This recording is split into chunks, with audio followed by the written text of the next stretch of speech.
Okay, so the idea now is that you, based off of your idea of what the sociological imagination is, you have already responded to the discussion board. So I want to go a little bit more now in detail about what the sociological imagination is, as well as some additional foundational concepts within sociology. So I mentioned that the sociological imagination, right, was coined by C. Wright Mills, 1959. C. Wright Mills is looking at what's called the power elite, basically those who are in positions of power. And he's very critical of them because he's looking at how these power dynamics are taking place. And that's where he's doing a lot of this analysis as well within the use and development of a sociological imagination. So he's very critical of some of the less critical analyses that are going on. He talks about this difference between the private and personal troubles and as it relates to the social problems. Whether or not it's just an individual issue or it's a social problem. Sometimes we may have just individual issues, but he looks at whether or not there is some sort of impact on the community and whether this is representative of these patterns in society. So by now we've already talked about this a little bit from the last lecture, and we have explored structured agency. So you have started to exercise your sociological imagination and you have used it within that discussion board. So what I want to do is I want to, this slide here, you'll have access to the slides, but this is just kind of reiterating what we've already talked about. So the very first picture I asked you to analyze was a photo of Starbucks. And one of the very first things that you've probably done is talked about how this is Starbucks. And if we were interacting in class, my first question to you would be, how do you know? How do you know that this is Starbucks? And generally it's because of the logo. The logo is an internationally recognized logo, right? And in case you didn't know, that's actually a siren. She's not just a mermaid, she's a siren. And if you're unfamiliar with sirens, sirens actually lure you to your death. That's kind of the whole point of the siren, right? She lures you to your death. So if I was asking you to use your sociological imagination with this, the first thing I would kind of prompt you to do, first off, I leave it kind of vague for a reason, but in class, I would prompt you to start thinking about what do we use coffee for? Why do we drink it? And if we're thinking about the context of Starbucks, first off, it's Starbucks, internationally recognized, international, coffee. And at just like a foundational level, coffee represents caffeine and energy, right? So why do we need to drink it? Well, because we're tired, because it's kind of a fix for some people. We need to grab and go because of the economy and the type of structure and systems that we live in. We're on the go all the time. So on an individual level, using the sociological imagination, just foundationally, on an individual level, if we're thinking about Starbucks, we go to Starbucks because we like the taste of it or because we meet up with our friends, it's kind of comfortable. They like to advertise themselves as the third place. So the first place is work, second is home, or first is home. The idea is that your first and second place are home and work. I would argue, depending on who you are and how you are and what your life kind of looks like, but your third place should be Starbucks. I worked for Starbucks for 3 years in Beverly Hills. So, a lot of those kind of company values are still very in place. So Starbucks itself, that's what it looks like on an individual level. We need coffee because we're tired, because we're juggling a lot. And this is where that kind of private troubles that C. Wright Mills was talking about comes in.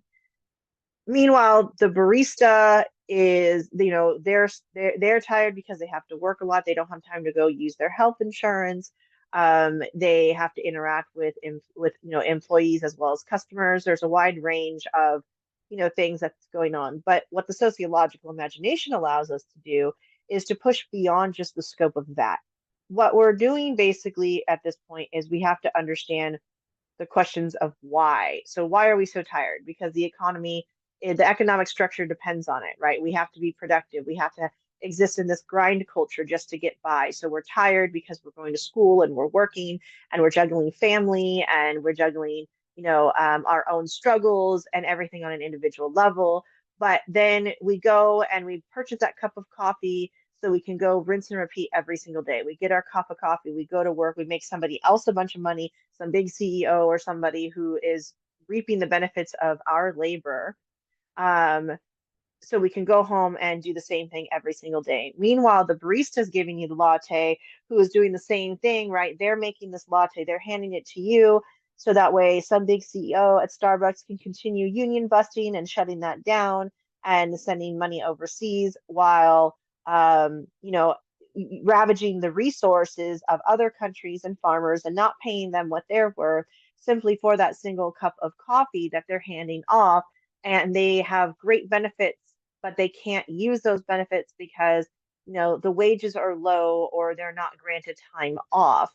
And understanding like that single latte kind of is representative of our need to exist in a grind culture and the baristas need to exist in a grind culture while you're both making somebody a bunch of money because of your labor just simply to survive in our economic structure. So some farmer can also be exploited by some big CEO institution, you know, institutional organizational CEO who is going to continue making profit off of the labor down below. The sociological imagination really does help us critically think and see these larger connections of both agency and structure. It is different than critical thinking because we can critically think on an individual level. We can problem solve using critical thinking, but the sociological imagination pushes us to see the interconnections between system structures, institutions, and ourselves. It helps us understand the whys of things, and it pushes us to understand, you know, our colleagues and our community members a little better, uh, ideally and hopefully, so that way we understand that just because we may not be struggling doesn't mean it's not a social problem. Just because we don't face the same issues as one of our classmates doesn't mean that we may not fully understand, but doesn't mean we can't fight for the same cause, right? Understanding the ways that maybe those in positions of power are continuing to exploit different people similarly but different doesn't mean that we can't stand in solidarity with each other. So the sociological imagination really pushes us to see all of those interconnections. Now, the next picture I asked you to analyze was this one. And same thing as Starbucks, right? We understand that this is Barbie. We know that because Barbie is an international icon. Um, Foundationally, on in this photo here, you can see that there's a lot of diversity, right? Lots of representation of different people. You have a wheelchair user, you see someone who has a prosthetic. There's different hair colors, there's different skin tones. There's a wide range of different things going on in here. And representation is very, very important. There's no denying it. But then we can ask ourselves, like, who is this marketed toward? Well, we know that it's probably marketed toward young girls who are playing with ball. That does not playing with Barbies. That does not mean that young boys cannot, but we know that, you know, representatively, young girls are probably playing with Barbie more. We know that this is marketed probably toward folks who can afford Barbie more frequently. We know that throughout history, Barbie has, you know, drastically changed. We also know, we can see this picture that there is a wide range, but if you look closely, a lot of the features are still very Eurocentric, even though there's diversity. We know that Mattel is a, you know, multi-billion-dollar company that is also exploiting its laborers. So for the sociological imagination recognizes that while this is important, representation is necessary. It's beautiful and wonderful to see diverse people and to see that people who have not been historically represented are represented, right? And that's really important. We also need to go so far as to start kind of questioning and thinking, what does representation mean? Why is a multi-million-dollar company, billion-dollar company participating in this? And to what degree do they continue using this representation as a means of profit and the bottom line, especially if those who are constructing the Barbie dolls may look like some of these dolls, but are being exploited to astronomical levels. So that doesn't mean, the sociological imagination also pushes us to understand that it can be complex, right? It can be complex, that we need, like, devastatingly need diversity. It's valuable and important, and it has been devastating to groups of people to not see representation within these types of settings, while also saying that two truths can coexist, that we also need to hold them accountable, not people, but the companies accountable for exploiting labor and simply using diversity as a tool for their own profit and gain. So when we're thinking about the context of this within the sociological imagination, these are some of the things I want you to think about. In statistics, I want you to think about it too, because while it may give us one insight or one input statistically with values, right? Think about, what does it mean? If statistics are showing that there is a disparity with um, income and rent, right? People are paying far more than they're making. What does that tell us, right? The sociological imagination pushes us to critically think about this context. Okay, so when we're using our sociological imaginations, it's also key that we understand the importance of theory. I want to talk about um, three major theories in sociology. We are going to be applying them throughout the course and our case studies and analysis. But when we're thinking about theory, we need to understand what theory is. So first off, theory is a rigorous framework. It is used to explain patterns in our social phenomenon. It is to help us to understand what's going on. So I'm not going to go into much detail, but just remembering that theory and research, the scientific inquiry, are very closely connected, right? Because theory is developed through the scientific method. And we're looking at the explanations of things on a group or collective level, and how these things may differ. Excuse me.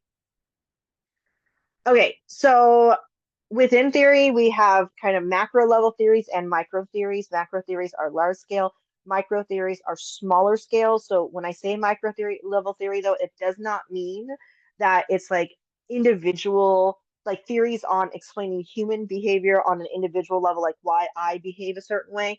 What I mean is it's to explain a smaller component of society. So there's three main theories in sociology: structural functionalism, conflict theory, and symbolic interactionism. So structural functionalism is probably structural functionalism is essentially the dominant lens in which we view the world. And when I say we, I mean on a larger system-wide structural level, societal level. Structural functionalism basically says that we have this social organization based off of functions of and needs in our different society. So essentially, if it exists, it has a function. If if prisons exist, they have a function. If schools exist, they have a function. So all of these different things have a function. If it exists, it has a function. Even if it causes harm, it still has a function. So, for example, a functionalist would say that poverty, because it exists, it has a function. And the function from a structural functionalist perspective is to motivate people because you don't want to live in poverty. And so with that, structural functionalism is looking at the way that society functions.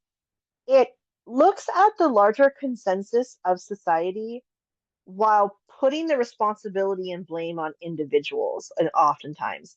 So with that, we all individually and as groups have roles because there's some sort of logical arrangement in our society, right?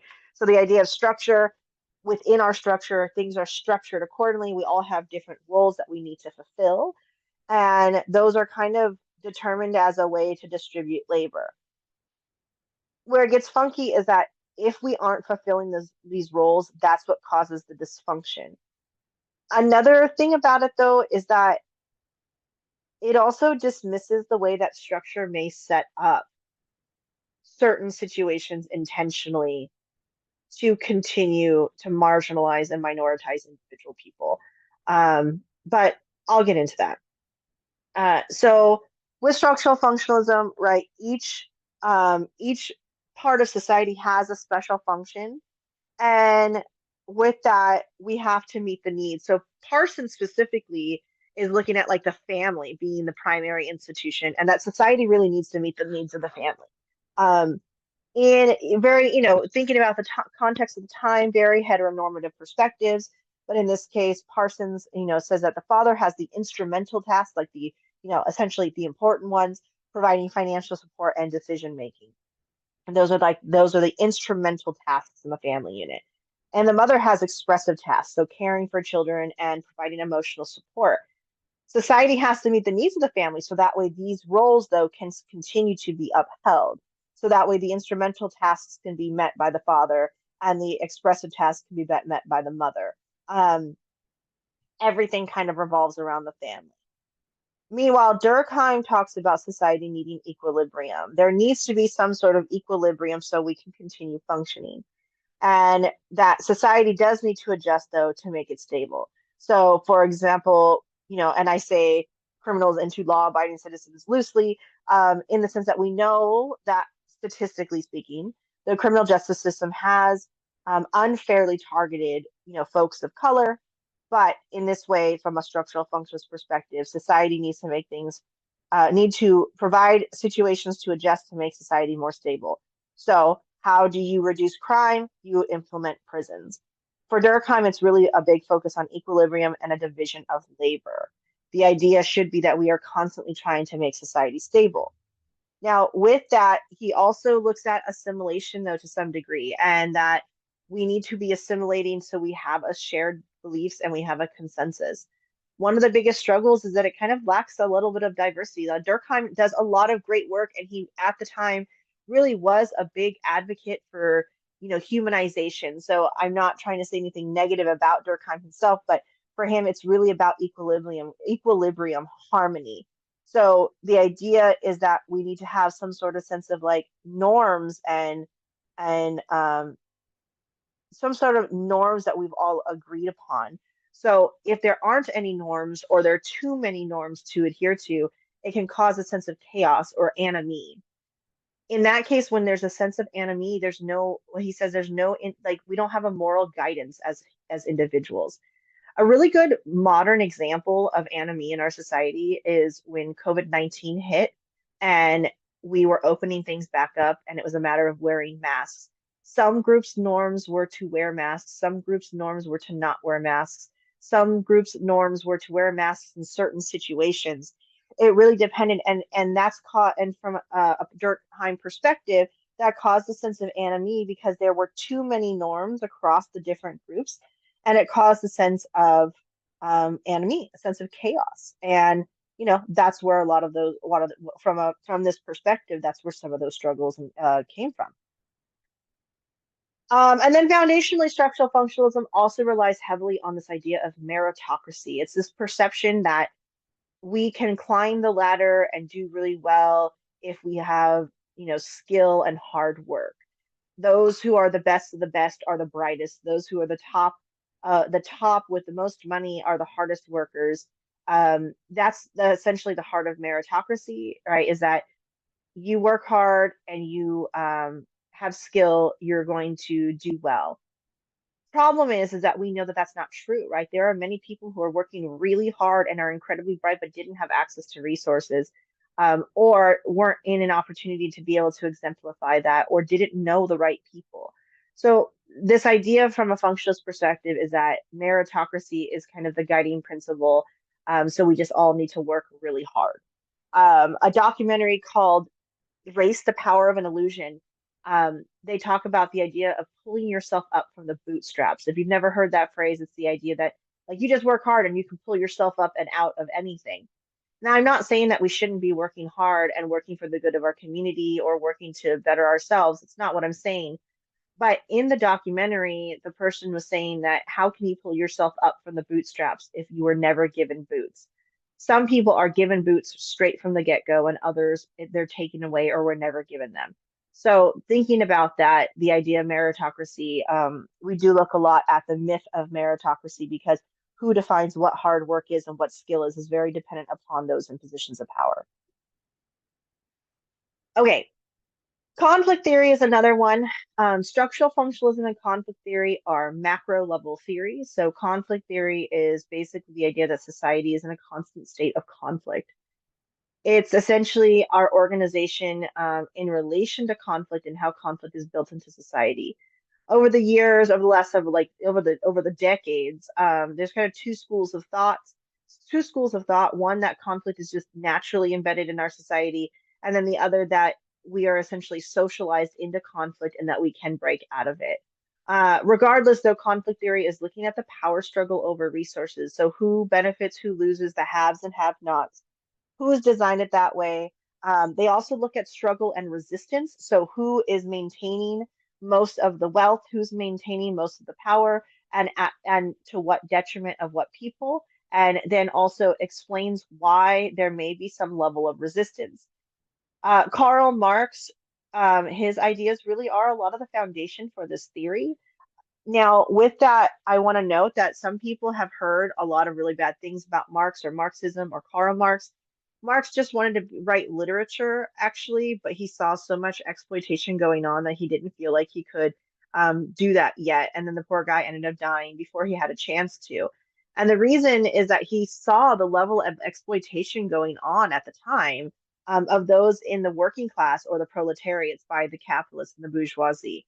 Because if you think about kind of the pathway and trajectory over time, you consider that those in positions of power who have maintained power and been able to transfer that generational generation, right, are going to continue exploiting those who are not in positions of power or have what he calls the means of production. Basically, those who have all the raw materials and the equipment will continue exploiting the labor of the working class. Um, some people might say, oh, well, that's just natural, or you can work hard, right? But the idea, if we think about the inequities that have been historically and factually in place at this point, right, that becomes a huge problem because that is not always a matter of just simply working hard, but a matter of it being passed down and hoarding spaces and wealth. Within conflict theory, there's a lot of other theories, and I'm not going to go into super duper detail with these.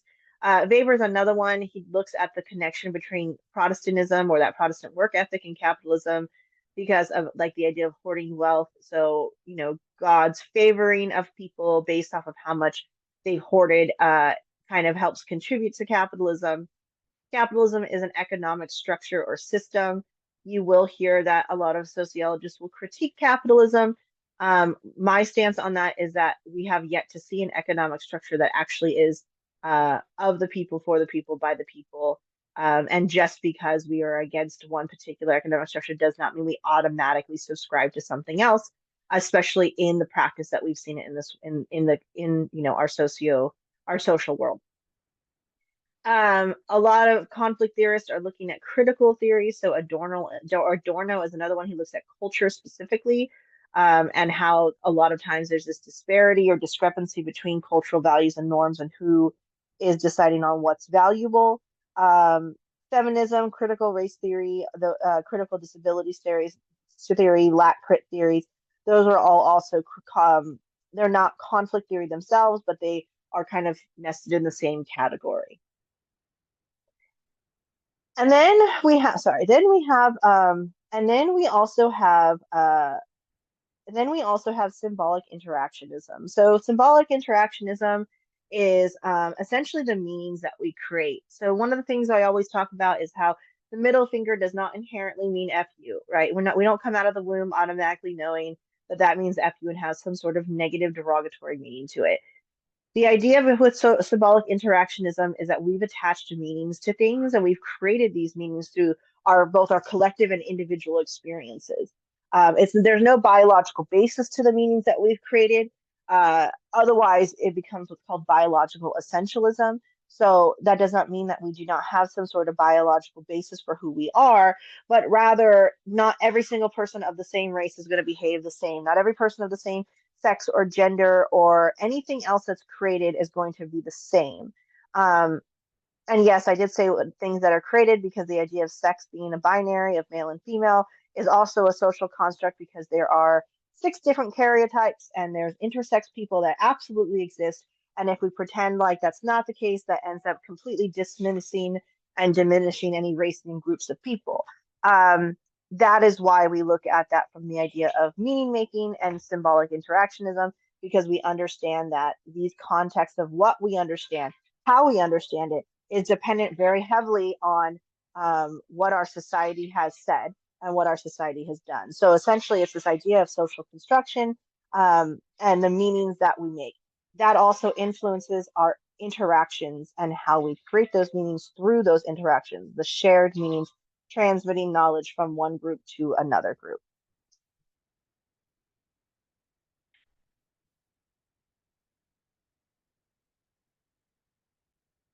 When we are talking about the political economy, what this means is that it's the study of how politics and economics are interconnected.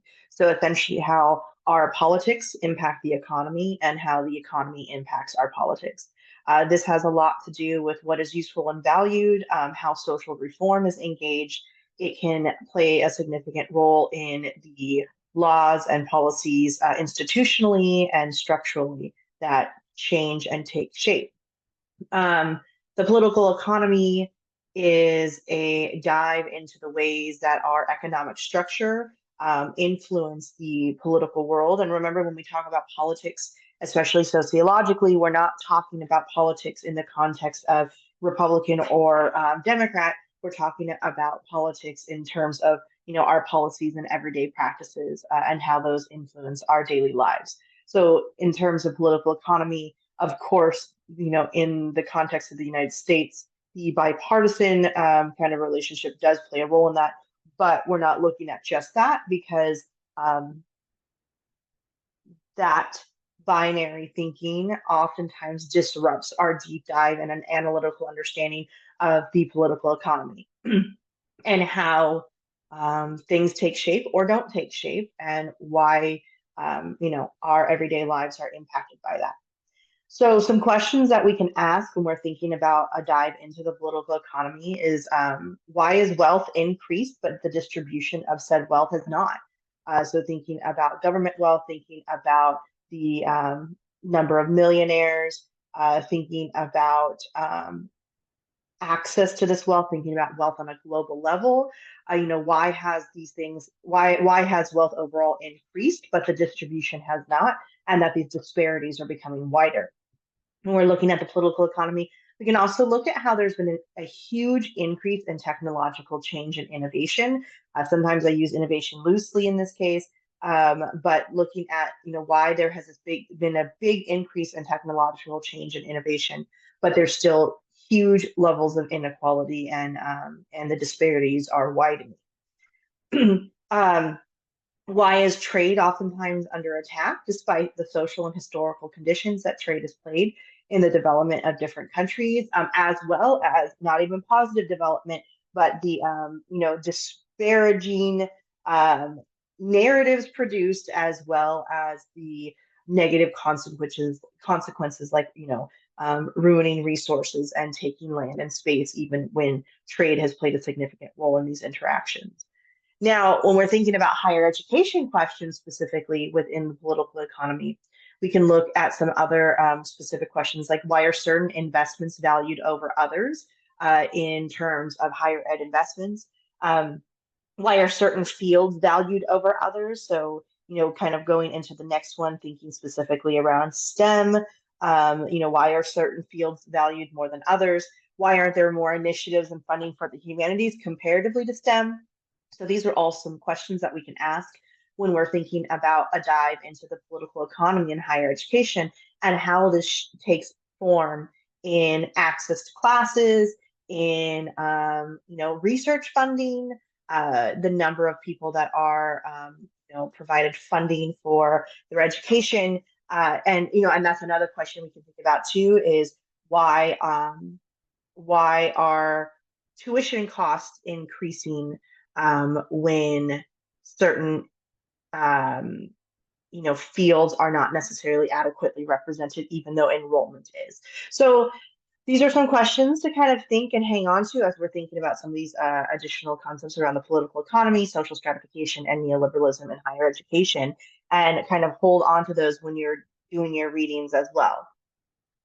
So social stratification is a concept that we explore heavily in sociology. Social stratification has to do with the layers of society and how people are sorted. So thinking about the word strata, which is layers, strata being like layers of rock, for instance, right? We can think about that.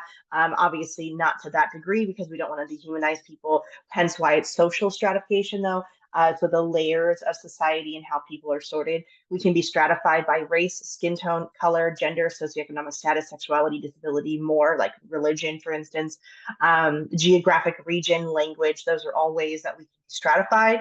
And intersectionality, though, pushes us to recognize that like there's different layers that we cannot tease out, but nonetheless, thinking about social stratification plays a significant role in our access to things.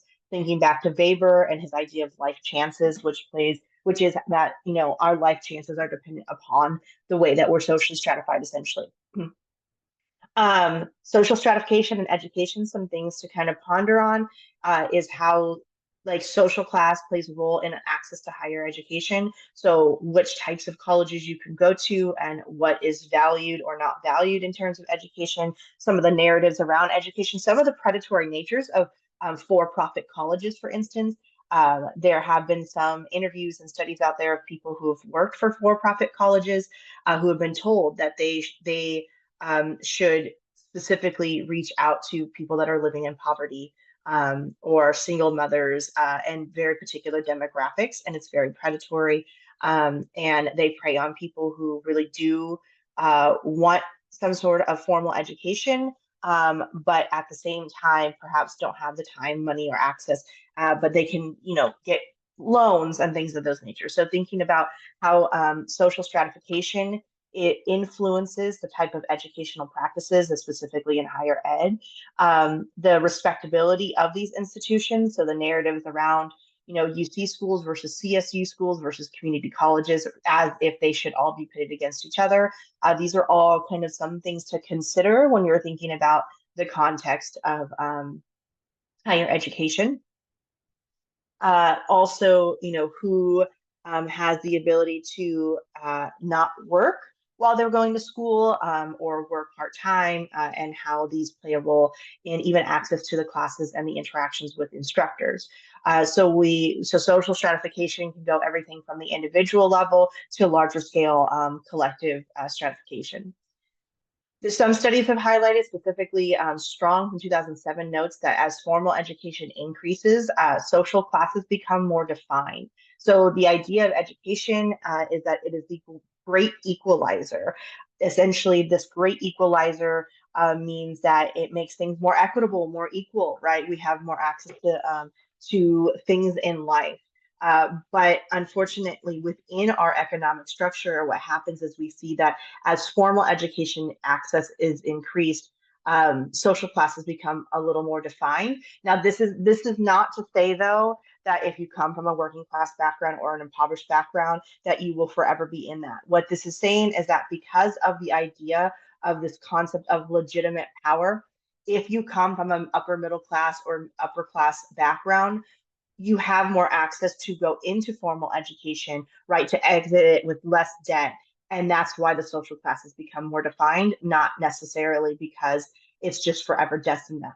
It's because if you have more access to it, you then in turn have more access to develop this legitimate power. Now, this idea of legitimate power is absolutely relevant and has been. But as of the last couple of years, I think that with the current social and political climates, I think we really do need to question the idea of legitimate power and its relationship to higher education, especially if we're looking at the way that narratives around the Department of Education are taking shape, or how scientific inquiry is being questioned. And, as I've shared with you before, I taught middle and high school while I was teaching college during the height of the pandemic in 2020. And even though there was a strong narrative of teachers are heroes and amazing, even though we were just doing our jobs, there was also the flip side of many people who were saying that teachers should just get back to doing their jobs. And there was this assumption that they weren't doing their jobs and teaching. So this idea of education and legitimate power, historically, there has been a strong connection between education and the idea of legitimate power, which is how social classes become more defined. But conversely, I would say that with the current social and political climate changes that we're seeing, that I think we do need to question whether or not formal education is now seen as a form of legitimate power. And I think that an analysis of power and those in those positions actually should be pushing us to re-question and re-examine that. There is still some truth to that, some elements to that for sure. Um, because although intersectionality and social stratification play a significant role, we know, for instance, that certain groups of people that have been in positions of power will maintain that power and will be seen as legitimate regardless of their education standing, but especially so over, women and folks of color and different counterparts. And I think that's crucial to analyze because very problematic, right? Um, but when we think about the idea of access to these, right, this is why, because the middle and upper class, there is a bigger gain for those in those class standings than those impoverished, and not because they're not learning, but it's because of access as well as social capital, which I'll explain a little bit more, even when leaving the institutions. And so the question for me that I have is, how can institutions of higher ed combat this, or what should they be doing? There is only so much that we can do when a larger social structure and economic structure is kind of propelling this narrative and upholding it. But there are things institutions can do, such as providing network opportunities and providing more funding. But that's, unfortunately, higher education, though, ends up becoming a replication of these dynamics. So thinking about Bowles and Gintis, for example, as well as other researchers, how it becomes a replication of the status quo, right, as a way to uphold the status quo. Now, that does not mean that education is something that we should not be striving for. And I would say that philosophically, this is not the narrative that we could see everywhere. But we do need to kind of contextualize it and understand social stratification and its relationship to higher ed. Now, when we're thinking about all of these elements, neoliberalism is essentially the ideological kind of perspective that upholds a free market capitalism. Harvey, 2005, explains it as a theory of political economic practices that propose that human well-being can best be advanced by liberating individual entrepreneurial freedoms and skills within an institutional framework characterized by strong private property rights, free markets, and free trades. It begins rising a lot with the scholars in the mid 1900s, more like 1930s. During the Great Depression, we see a lot of that. Neoliberalism is also really reinforced with the fall of the Soviet Union. Right, we see a lot of like the Red Scare, where it's anti-communist, we still see the effects of that. The big push is around economic freedom, but more individual economic freedom. That the individual and the entrepreneurial spirit is going to be able to liberate individuals. It justifies private sector, right? So it really reinforces that individualistic perspective. And I think it's important that we can explain that and understand that, because that neoliberal perspective is still very heavily prevalent in higher education narratives, right? It does reinforce a capitalistic competitive nature. And I want to make note here that, and I've said this before, but I just want to reinforce that, unfortunately, when you speak poor about capitalism, it automatically means that you are somehow in support of the examples we have seen, even the bad examples we've seen of communism and socialism. But what I argue is that we have the ability and capacity to think beyond the scope of what we have seen, but we lack the space and imagination. And I don't mean like you and me, right, and those in this class, but I mean we as a structure, as a system, are lacking the imagination, because that's kind of the nature of it, right? To reinforce that. So neoliberalism eliminates its goal in some of the more modern contexts, is the idea is like to eliminate not prices, sorry, but like price regulation, reduce obstacles to trade, and really heavily reduce the influence of the state in terms of the quote unquote free market. Differentiating between neoliberalism and capitalism, they are very closely interconnected. Capitalism is a larger system. It is an economic system, while neoliberalism can be looked at as ideological practice. And we can see that the role of neoliberalism is, or the philosophical underpinnings of neoliberalism are very heavy. Even when we think about like entrepreneurial um, initiatives in K-12, entrepreneurial initiatives that are very widely supported in higher education. And we can see, right, that that is still very much the underpinning of it. And so when I go back to this idea of capitalism versus neoliberalism, they're not versus, they very go closely hand in hand. But the best way to kind of summarize it is that all neoliberals are capitalists. Like neoliberalism is dependent upon capitalism, but not all capitalists are neoliberals. Um, you can believe in a system that relies on those in positions of power, the owners of the means of production, to maintain still the economic profits of labor, without believing that individuals will have an opportunity to liberate themselves through entrepreneurial freedoms, as Harvey notes. So all that's the best way to kind of summarize the two. When we're thinking about social mobility and its relationship to higher education, understanding the political economy and neoliberalism and social stratification is crucial. So, what social mobility is the ability of people to move up or down the social class ladder. And yes, individually, right, but it's in relation to a larger world. So, one of the things I always note is that social class is a relationship. So, your social class is dependent upon the other social classes. So, even if you're making $200,000 a year, and you feel like you might be in the upper middle class, right? The upper middle class, that is dependent upon where you're living. It depends on the country you're living in, and it's dependent upon the excuse me, economic structure that currently exists.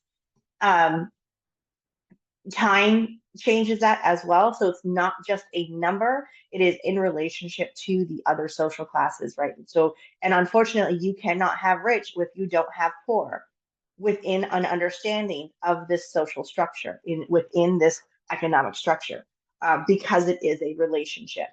So Sorokin says that no society is fully open or closed.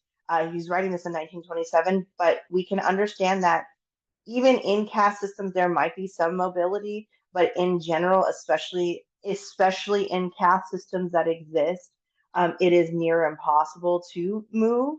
A caste system is basically the structure that whatever you're born in, whatever social class you're born in, is the social class that you will die in. So it is important to note that caste systems do exist. Some sociologists say that the rate of social mobility determines the success of a democratic society. So, the more social mobility we can see, the more successful a democratic society is. And I think we need to ask the question around social mobility, and how higher ed can promote, or does it promote, social mobility, within the understanding of improbability versus impossibility? Of course, within the United States, social mobility is not impossible. Our system is not technically a caste system, right? You can win the lottery, you can invent something. Yes, there are opportunities for you to be able to move up or down the social ladder. But within our current economic structure, we do need to ask what the probability of that is. Probability means, right, like what the likelihood is, what impossibility or possibility means, whether it is possible at all, whether it can happen at all or not. So when I teach my 101 and like my intro and social problems classes, we will often play stratified Monopoly. So what I do is I bring in board games of Monopoly, and instead of playing Monopoly the normal way, what I do is I stratify people. And there's 4 people in a group, and one person is impoverished, one person is working class, one person is middle class, and one person is upper class. And upper class starts at $2,000. Middle class is 15, working class is 1,000, impoverished is 500, and then upper class gets $400 going around go, 200, 150. And so we talk about how, like, if this is what the structure is, right, going into it, is it actually possible? We also discuss the kind of cultural values around it. How is this going to influence your willingness and ability to take risk in this idea of the individual entrepreneurial freedom? How, if you don't have a safety net to fall back on, you're not going to want to take a risk. So thinking about higher education as an investment, right? Some people very well may not want to take that risk, especially around the narrative of tuition, and understanding how, if education is supposed to be this great equalizer and it's supposed to help contribute to social mobility, what types of risks are you willing or not willing to take, and what types of jobs are you willing and not willing to take within the context of capacity and perspectives, right? And what type of life is this going to provide? We talk a lot about passions and following your passions, but is that something that's possible or probable within our current economic structure? And for who? That's the big question, for who. So when we're discussing education now as an institution, education in itself is an institution, but we need to be cautious that we're not conflating education with schooling, because those are two different concepts. Schooling is an element of education, but education does not always have to be schooling. Education is an institution, and schooling in itself is different because it is a formal process. Now, before I get into those more, I'm going to give you your code word, and your code word is clock. Clock, C-L-O-C-K, clock. That's your code word. Okay, so education is a social institution. Education in itself is something that promotes skills, knowledge, and in the context philosophically, personal horizons, right? Being able to achieve your individual personal goals. Now, I like to ask the question about why isn't this about collective progress too? Some places do view it that way, not necessarily. Now, education can take place in both informal and formal settings.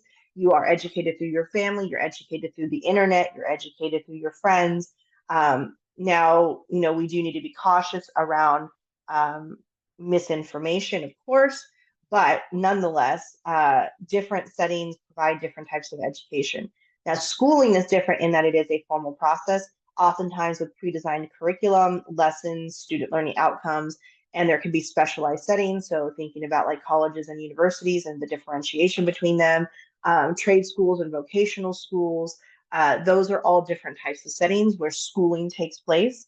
Schooling and education can be seen differently, and thinking about how we value certain schooling over education, while at the same time, how do we do the combination of that while also respecting the hard work that people do when they go through a formal schooling process without dehumanizing and undermining people who have been gone through different education settings.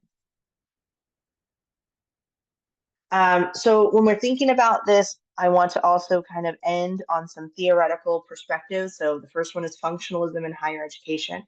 So we know that functionalism is that if it existed, it has a function, right? And that function, why would you challenge it if it has a function and it works?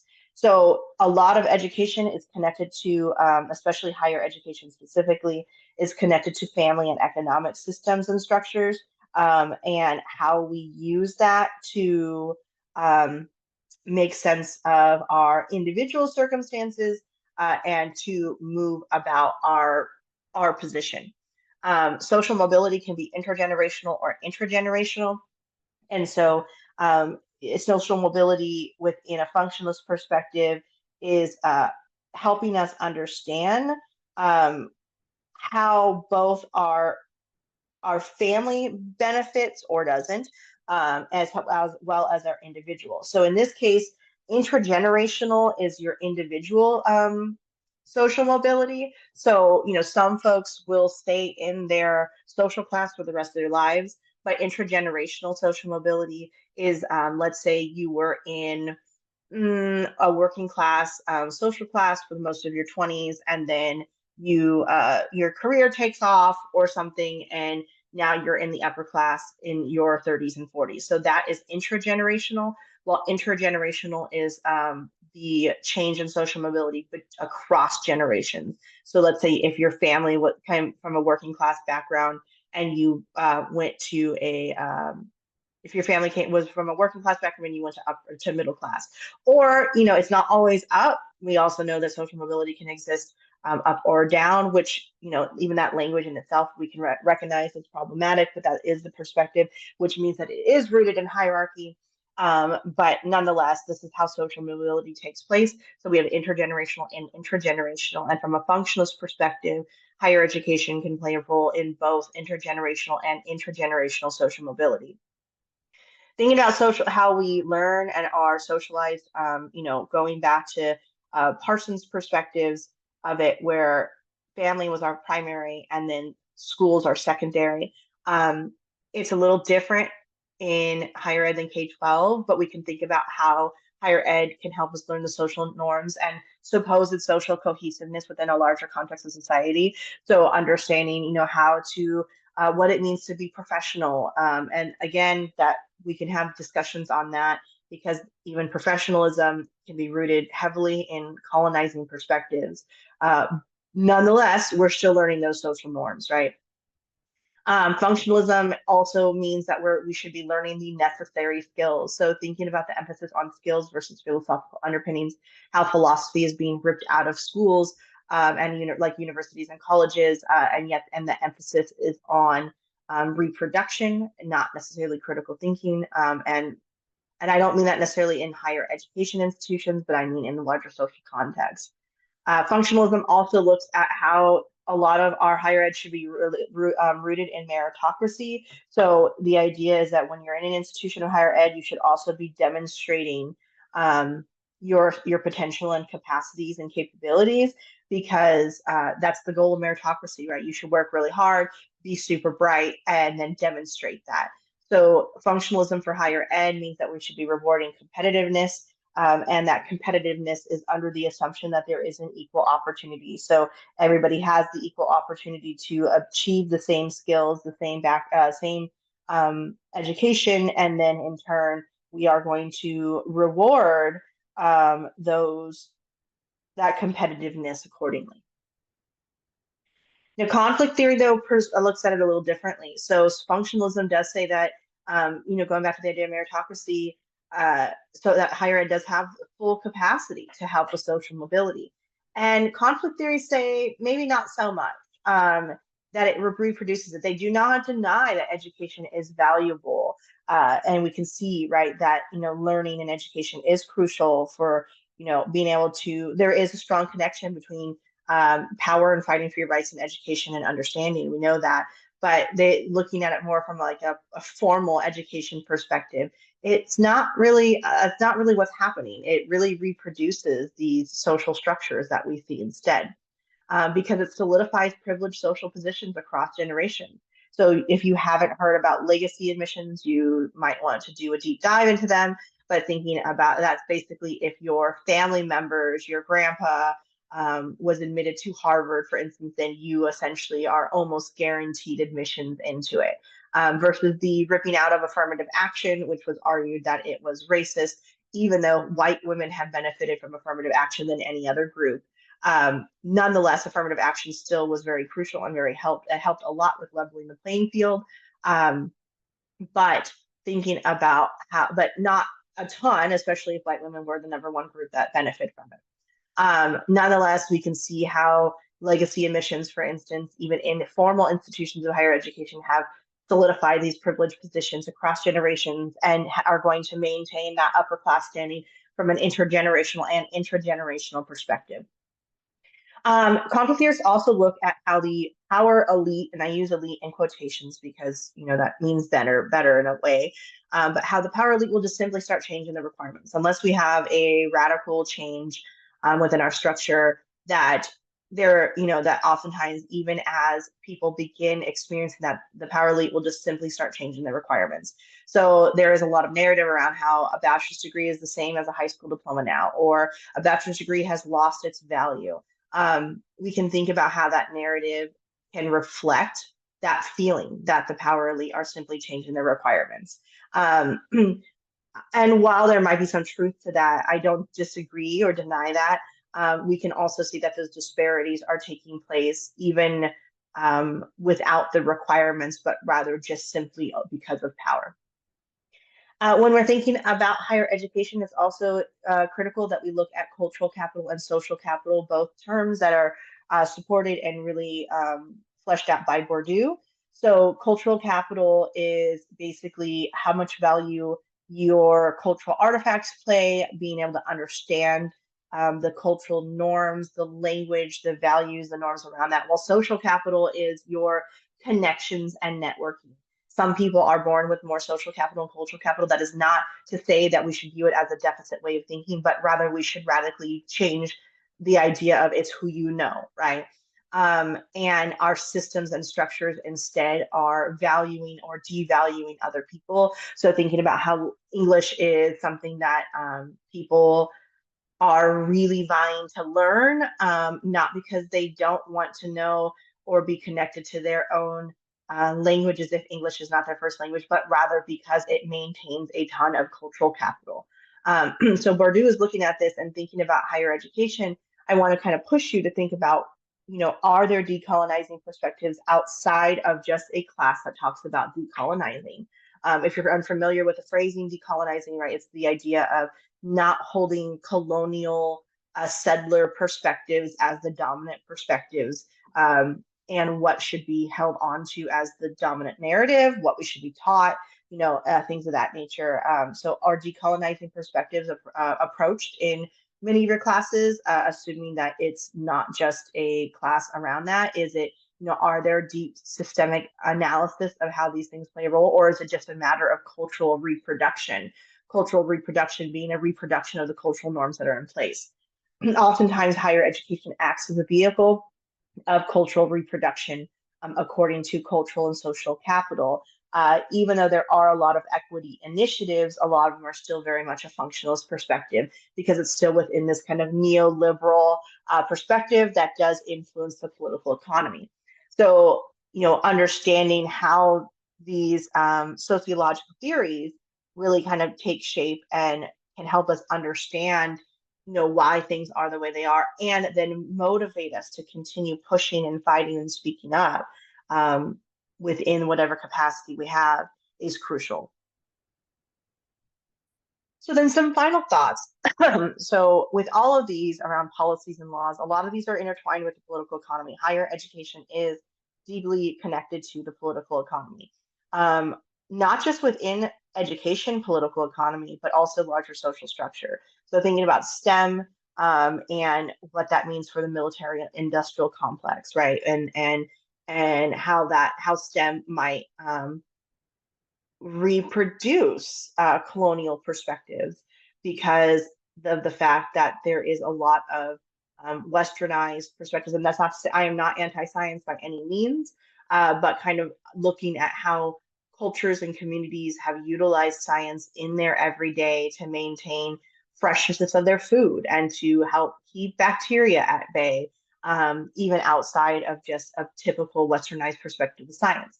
So the idea of this kind of interconnection of the political economy and higher education is important.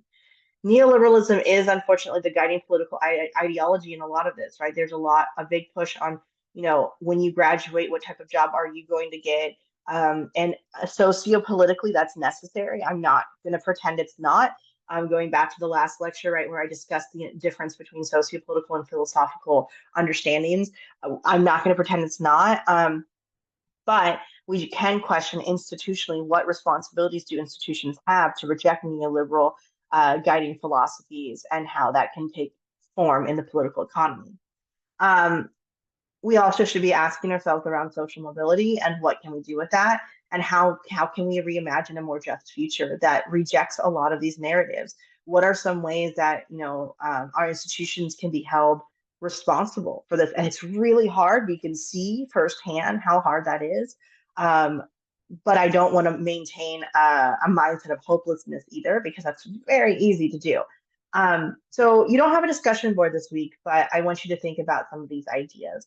You do have one more code word, and the code word is mouse. That's the last code word is mouse. But now kind of thinking about the discussion board, you don't have a discussion board, but thinking about some of these ideas, these questions here, I just kind of want you to think about them when you're going through the reading and you finalize this lecture. So what are some policies and institutional practices that you can see that represent neoliberalism, and how does it interconnect with the political economy? I don't have that written there, but I want you to think about that. How can these practices reproduce the status quo? right? So yeah, we have a lot more representation, which is fantastic, and more diversity, which is wonderful. But is it representation for the sake of representation, or is it to maintain and motivate a neoliberal agenda? What are some things that you would propose for change within higher education? Like, you have gone through higher education now for some time, education as a whole, and you are all students in institutions of higher education, and we're talking about social structures and institutions. What are some things that you would want to see changed? Not just, no more neoliberalism, but what are some things that you think that we could realistically do? And then how do you think that these impact you, the individual? We are going to go to the individual. So how do you think they impact you and your navigation of these events individually and as part of the collective, right? Because yes, you are an individual, but you still are a part of the larger collective. So as you're doing the readings and you're thinking about these, kind of start thinking about that, especially for the last discussion board that we will have next week.